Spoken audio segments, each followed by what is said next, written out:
You know where the river is? I don't know. Do you want to show me? If you keep walking this way, you'll find it. If you meet somebody that has dementia, then you've met that one person that has dementia. You haven't met the other people that have dementia because it affects everybody completely differently. Well done. It's not somebody suffering from dementia, it's somebody that's living with dementia. But I do love it here. It doesn't have to be a disease or an illness that debilitates somebody's life completely. 1, 2, 3.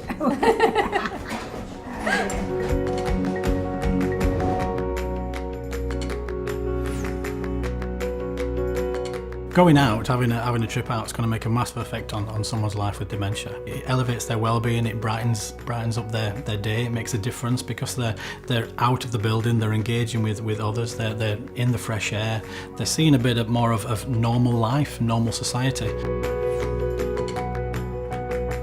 You have to go with each moment. Each moment is an engagement, each moment is an opportunity to reach somebody and give them a moment of happiness, a moment of joy.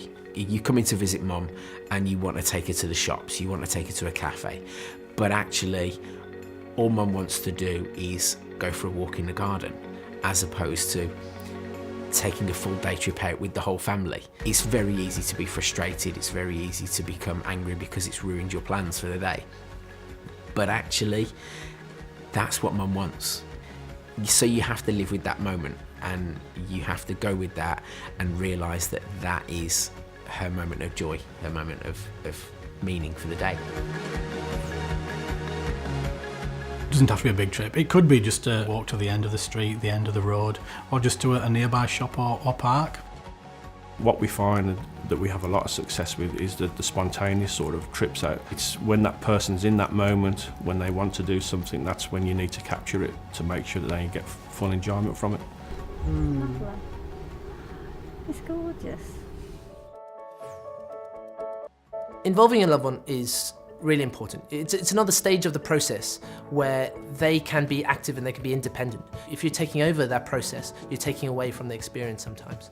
So ask them, where they would like to go or how long or what they might want to do so that it becomes their activity. They've got ownership of the activity. When you have ownership of activity, you feel a much greater sense of accomplishment. Before we take any resident out, we always think the 3 Ps. Planning prevents panic because you need to research where you're going to go. Go and have a look at the venue that you thought you might take someone, just in case it's too noisy or too crowded, because then they might, panic. It's really important if you're going to take someone out to find out what they used to like doing. So someone that perhaps had to walk and used to walk over the hills every weekend, try and get them somewhere where they can, even if they can't walk up the hill, you can perhaps go to a cafe that's near a hill or it's got a nice view, so they can take their binoculars with them to look at the wildlife.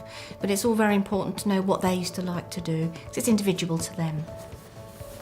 It's really important that trips out and activities include some sort of reminiscence. We've got a gentleman here that used to be a really excellent sportsman. He can play football, he's in his 70s. He still likes to do that. He's still got his tricks on the ball. And I think, you'll see him come to life when he's got that ball in front of him. The way we find my old dad is when we get into activities where when he's playing sports or board games, loses himself in those games, you see a bit of my old dad. I think because he can cope with that. He can lose himself, concentrate on ball skills and just literally lives for the moment really, and he actually relaxes. And you do see my old dad.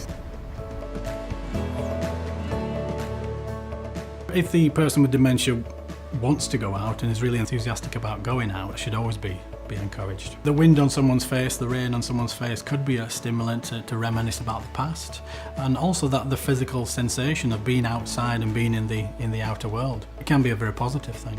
It's really beneficial for residents to have that feeling of wind or even rain on their faces, and if it's cold it might be snowing, so they know what season it is. And if it's nice and sunny, it could be spring. You've got the birds singing, the flowers, the smells of summer. It's really important for residents to have that sense of what time of year is it. Every individual you've got to treat as a as a person who has likes and dislikes, so it's picking the right time, the right spot, and just giving them a bit of time. It's just saying, yeah, do you fancy going for a walk later? Yeah, we'll go after lunch if you like. And then just maybe checking back a little bit before then and say, oh, we're still going to go out. And getting them ready, whether it's helping them put on their jacket, whether it's just having a drink first, and just trying to make it as kind of pleasant as possible and giving encouragement. Sometimes a benchmark. So right, we did, we walked for 5 minutes yesterday. Let's see if we can do a little bit more active. Or let's see if we can go and see those sites that we saw last time, and give them something to look forward to. So they're thinking about the goal that they're trying to achieve, rather than the difficulty that walking might give them. If a relative is venturing out with someone with dementia, it might be difficult to get them back home, but it's important to recognise when that might be, and hopefully you'll get used to that person, their certain moods, and hopefully you'll figure out at a particular time, when you can bring them back. If the person is hesitant to come back because they think they live elsewhere, it might be a good idea to then try and ask where the person thinks they live, and try and find out what time frame that person is living in, what time frame they're experienced in.